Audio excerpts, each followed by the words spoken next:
Okay, up next, we have Stuart and Simon from Ross Video, and we're talking about production technology.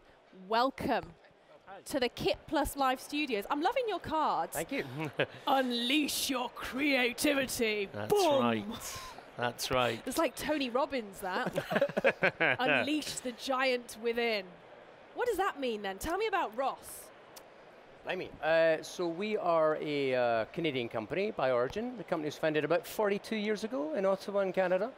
And we basically make a whole variety of products for the live production sector. So live news, live sport, live entertainment.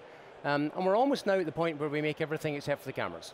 So we make a whole variety of products like production switchers, like graphics packages, robotic cameras, a lot of infrastructure and glue products. So really almost everything you need in the live production environment except for the cameras. So we're pretty busy. And Stuart, tell me exactly what you do. So I look after marketing for Ross in EMEA, so Europe, Middle East and Africa. And so for example, the booth that we have here at BVE, I've been involved in it with the team to set that whole thing up and decide what we're going to show off. Lovely. And Simon, who are you and why are you here? So I'm a pre-sales manager for EMEA, so I'm basically helping our sales team and our business partners put together proposals and systems for live production. And one of the things that's interesting about Ross as compared to some of the other large broadcast manufacturers is that Ross is very much committed to the production end of the industry. So we're full of people who come from the TV world, from the production world, and we're using those guys and their knowledge to help us put together systems that are really specific for the production world and also high value, you know. So Ross is a company that's determined to provide high quality solutions but at a decent price as well.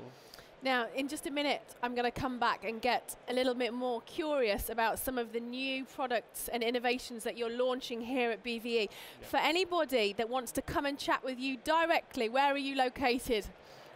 So we're in N10. N10, where is N10? N10 is right by the main entrance. So S1 is the entrance. If you come in, we're right there. Okay. How's your stand?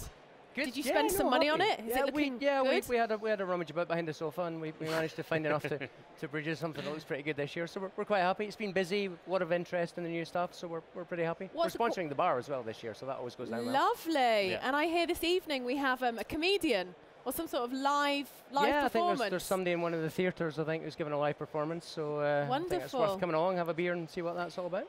So, specifically on your stand, what are you launching this year? I think probably the latest thing that we have is something called Trackless Studio.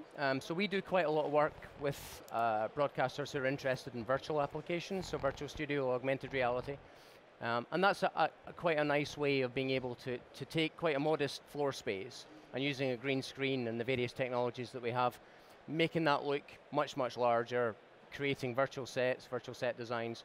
The Trackless Studio concept kind of builds on that, but again, you can use a very, very modest space. So you can use like a single fixed camera as opposed to having multiple cameras and expensive tracking. One single fixed camera and all of the camera moves can be programmed into the graphics engine. So again, it's a nice way of being able to produce some very creative looking results, very creative content, without having to throw a huge amount of money at it. And the Trackless Studio, is this technology? Is this equipment? What are we talking about here? It's a combination of hardware and software. So what we're doing is we're using a device called the Expression, which is our character generator, which we use for loads of on-screen graphical elements for all kinds of different things, for live sports, for channel branding, for live news. And we're repurposing that same technology to be able to create these virtual sets for you, and also to be able to overlay graphics on top. So if people want to come by the stand at N10, we've got two guys, Simon and Joff, who are our two demo artists on that station, and they'll give you a fantastic demo of exactly what that system's capable of. Who are your customers? Are we talking about corporations, or are we talking about the blogger at home?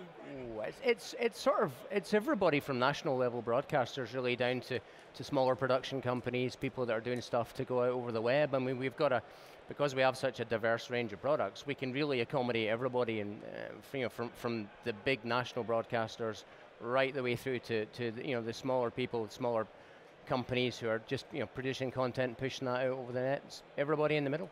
Wow, it's an exciting time for broadcast at the moment. And what I'm interested in is you two specifically, what is exciting in the market, technology-wise? I think we're sort of, the industry's in a bit of a strange place at the moment because it feels like there's been a lot of discussion recently about things like 4K and IP. It's a couple of themes that keep coming up again. We went to NAB in Las Vegas last year and everyone was obsessed with IP. It was, every question was around where we stood on IP. And I think that the reality of the situation is we all know it's coming.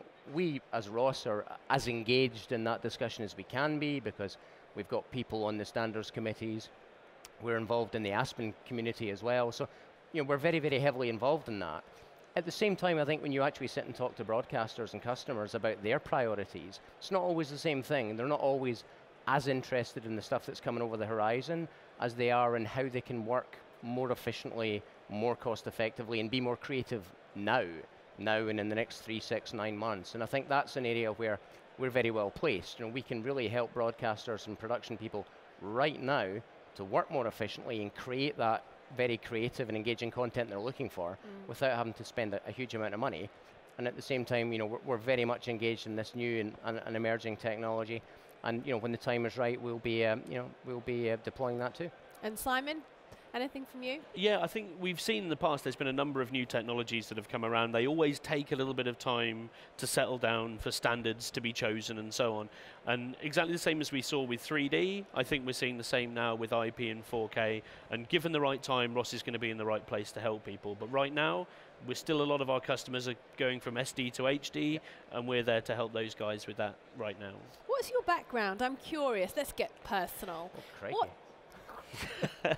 Well, I started off my career in the music business. I was a professional drummer for years, and I then went off and worked with some pro audio companies, and then moved into consumer audio, and then from there took the jump to broadcast. And Simon talking about standards there, I mean, I remember back in the early 2000s, we were talking about what the next consumer audio standard was going to be. Was it going to be Super Audio CD, or was it going to be DVD audio? And what actually happened was people went off and bought iPods. And nobody really saw it coming. And I'm not sure the same thing's going to happen in broadcast, but it's an apocryphal tale. I think if you try and predict the future, you usually end up wiping egg off your face. So I don't want to do that. Don't say that to Mystic Meg. What about you, Simon? So I'm an industry lifer so far. So before I joined Ross, I was at Miranda Technologies, which later became Belden and Grass Valley. I was there for just over 11 years. And then for the last 2.5 years, so I've been with Ross. I have some questions. We have been tweeting fastic, I was going to say. That doesn't even work, that. Twittering crazy. Okay. A question here from Emily in Leeds. What are the challenges facing broadcasters and those working in live production specifically? Who wants to answer that? I'll have a go at that. I think it's a good question. I mean, I think as I mentioned earlier on, I think we travel all the way around the world. We talk to broadcasters and people working in live production about what they need to achieve.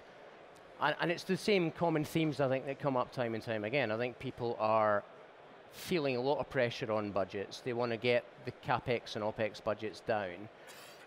They are trying to maintain and grow market share and produce more engaging content at a time when the industry is becoming very fragmented. People are using second screens. People are not always gathering around the TV to watch, the big events in the way that they used to.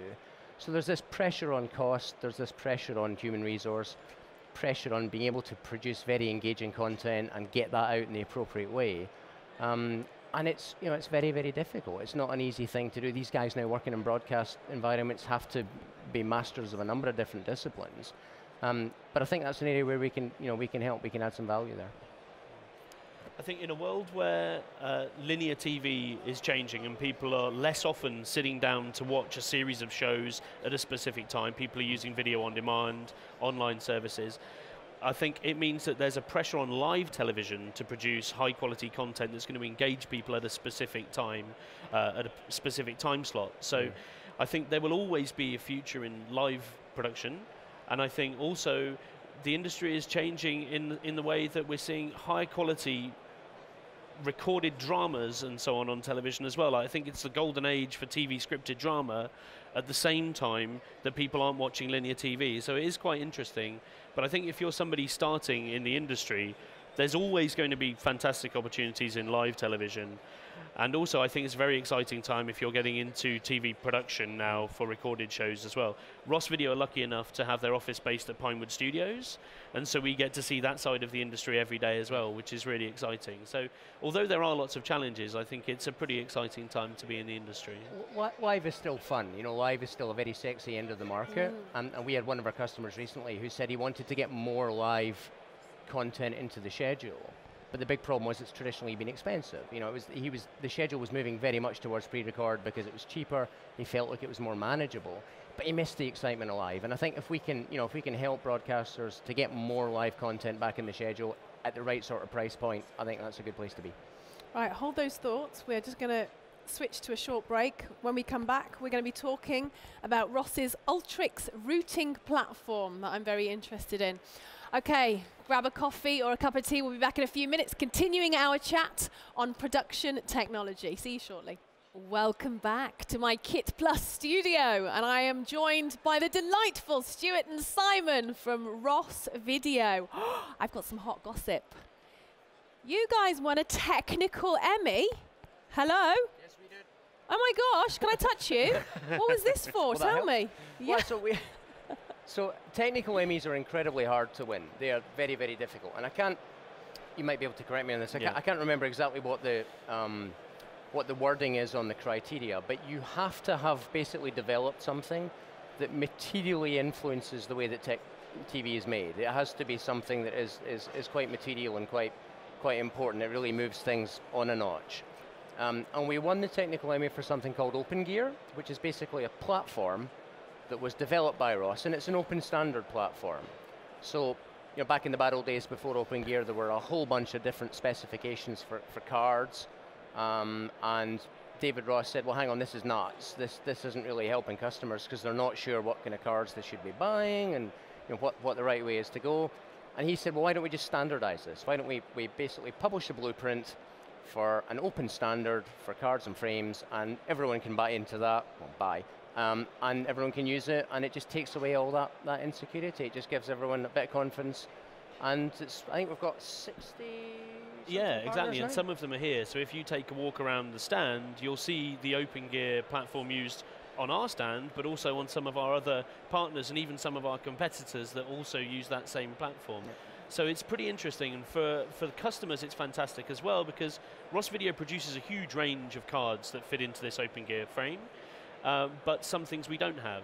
But then you can go to one of these other 60 manufacturers and get a card that will go into this exactly same frame and work for you. So it gives people a lot of flexibility to make the right choices for them, you know. So Ross are quite literally changing the face, the landscape of the broadcast market. The thing that I think is really nice about it is that, you know, we're not a huge industry by the standard of many other tech and electronics industries. And there's room for us all in lots of different ways. And the nice thing about Open Gear was it was a prime example of David Ross, our CEO, saying, well, hang on a minute, how can we make life easier for customers? Yeah. You know, never mind the politics between the various different brands and companies. How do we organize ourselves in a way that's going to make life easier for customers and help them out? And the fact that so many people have joined in with this, you know, 60-something partners now, I think shows that, you know, it's been a very pragmatic way of doing things. Customers appreciate it. It makes everybody's lives easier. Why not? As a marketeer, that inspires me. Yeah. Customer first. What was that word? Co-opetition. So we'll compete with these guys where we compete, but where we can cooperate, we'll cooperate. I love that. I have never ever heard that word in my life. I'm 43. Co-operate. Co-opetition. Co-opetition. Nice. Fabulous. I like it. What has winning an Emmy meant to your brand? I think probably I mean, Ross has always been quite successful in North America. We've maybe not been as well known in Europe. I think from that perspective, because everyone knows about the Emmys, obviously, it's a very well-known thing. So it's given us that little bit of extra exposure that maybe we didn't have before. It's a great story. It's a nice thing for us to talk about. I think just in terms of the profile, you know, it's made some people pay attention to us that maybe ordinarily wouldn't have. And it just gives us all a lift as well, from an internal perspective as well. There's a lot of pride there, you know, it's a big achievement for us, and it's just given everyone a big boost. Did you get to go? No. Sadly, we didn't. Our CEO went over to California to pick up the Emmy, but the Emmy it's in the main factory. So what does it look like? It looks exactly like the standard entertainment Emmys. Have you touched it? Yeah, it's quite something. Yep. And they're bringing it to NAB, I believe. So it'll be on the Ross Video stand at NAB, so everyone can come and take a look. That is quite an accolade, but it doesn't just stop there, doesn't it? You won Best Show Award at last year's IBC with the Ultrix routing platform. Tell me about that. Yeah, so Ultrix is it's a brand new router. It's a brand new routing platform that we think we're going to be using for some time into the future, and it really is a completely new way of looking at routing systems. Who for? Who's it new? Who wants this? So the real pitch for this product is that it's a mid-range router, but with the features of a much higher end system. So what we're trying to do is offer the kind of features that you'd have to pay huge amounts of money for, but to pretty much everyone in the industry. So we're opening up things like inbuilt multi-viewers and 12G capabilities, these kind of things in a platform that you can buy a very small 16 by 16 up to 72 squared router. So it's unlike anything anyone's ever done before, really. And we have a 2RU platform where you can create a 72 by 72 router with 12 multi-viewers, which is unlike anything that we've ever seen before. So it's really, really cool, and the team that's developing this, they have a great office because they're based Virginia Beach. Yeah. Lovely. Yeah, so if you go to the office, you can find out a lot about routers, but you can also go out for a surf. So that's quite nice. Great, I love that work-life balance. Now, for anybody that's interested in more information from you both, where are you at Excel this week? So we're over in the corner at N10, and more information, all the w's.rossvideo.com. Right, that is your camera there. Right, both of you look in that camera, okay? So tell our we have 18,000 viewers watching this live stream. Where are you based? On what stand? We are on stand N10, and for more information, swing by, get a brochure, and if you can't, visit us on www.rossvideo.com. Love that. Very nice. Fabulous. Should we take a question that's coming in on our Twitter feed? Okay, your company's tagline is production technology experts. Where do you think technology in the broadcast industry is right now? I think that probably goes back to one of the points I made earlier on, just about how we are in that state of flux. You know, I think it's having worked in different technology industries myself over the years, there is always that focus on what the next big thing is going to be. And that's very important because it fuels product development. It's a very important part of any industry, you know, what the next standards are going to be, the next big thing. It's what keeps everyone excited and engaged. But I think, as I said earlier on, it's not always where the day-to-day conversations with customers tend to be. And you look at those challenges that we talked about earlier on, you know, the kinds of problems that broadcasters and content producers are facing, that requirement to save a little bit of money, work more effectively, streamline workflows, all that good stuff. You know, that is definitely an area where we can add some value and we can help. And so the new tech is, you know, the new technology is very interesting and it's good fun, and it's certainly what we all thrive on that and trying to kind of understand it and help shape the standards. But at the same time, I think there's a lot of good stuff that we can do now in terms of those sort of 3, 6, 9 months ahead. Tell us. What can we do right now? If you look at some of the products that we've got in terms of graphics, you know, some of the virtual studio applications that we talked about, you know, how can broadcasters produce more creative content using virtual studio applications to, you know, to maximize the use of the floor space that they've got. You know, the switcher products that we have, streamlining very integrated workflows. You know, again, those are all areas where I think we can add a lot of value, and that's good stuff because that helps you now. Again, as I said earlier, you know, all these very, very earnest and very important debates about where the future is going to be 3, 4, 5 years down the line. That all matters, but the pace feels to me like it's slowed a little bit over the last 6 months, and people are now beginning to realize, as Simon said earlier on, it's not a switch. You don't flick the switch and all that new stuff suddenly appears. It takes time to mature and to be embedded and to be adopted and become mature. And Simon, let's talk about the future then. Let's talk about, there's much debate here at BVE Expo about 4K, IP. Yep. Where does Ross Video stand? So what Ross is trying to do is Ross is trying to position themselves by making technology now and developing in, putting money into research right now to put us in a position where when those standards are finalized, we are in the right place to be able to help our customers. So we're actually implementing SFP cages, which are basically fiber options for most of our products. And we're working with a great company called Embryonics, who are providing really, really clever technology within these SFP modules. And these guys are going to help us transition between the two so we can keep existing platforms but add this modern technology to those platforms, which is really, really nice. So it means that we don't get left behind, but also we don't commit to things now where the standards might change within the next year or so. So David Ross has been very clear that he wants to be right up to date with where things are going in the industry, but he also doesn't want to leave customers behind. You made a very good point recently at the one of the IBM conferences. He was on a speaking panel, and somebody was talking about innovation, and David jumped into the middle of the conversation and said, yes, innovation is important, yes, it matters, and yes, it's the lifeblood of the industry, but you have to be very careful not to innovate yourself out of business. And in terms of the practicalities of the problems that our customers are facing now and for their foreseeable, 1, 2, 3 years down the line, those are not necessarily discussions that are rooted in new technology. It's stuff that we can do now to help them now, and the other stuff will run its course. I mean, we've got people involved in SMPTE and Aspen, as I said, so we're well placed for all that stuff, but at the same time, dealing with the immediate issues, again, that's an area where we can help a lot. 20 seconds we've got, and just finally, what are you launching new at BVE 2016 this year? You've got a lot of people watching this. So come and see Trackless Studio.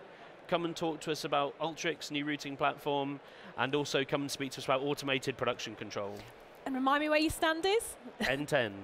N10, and what's your hashtag? It is Ross_video. Yay! Thank you, guys. If anyone wants to know more information from Ross Video here at the show, go to stand N10 or their website, rossvideo.com. And do remember to tweet at BV Expo or hashtag KitPlus for any suggestions on who you'd like to see in my studio on my sofas. I will be back shortly with Box TV. How exciting, talking about wireless video links. Enjoy.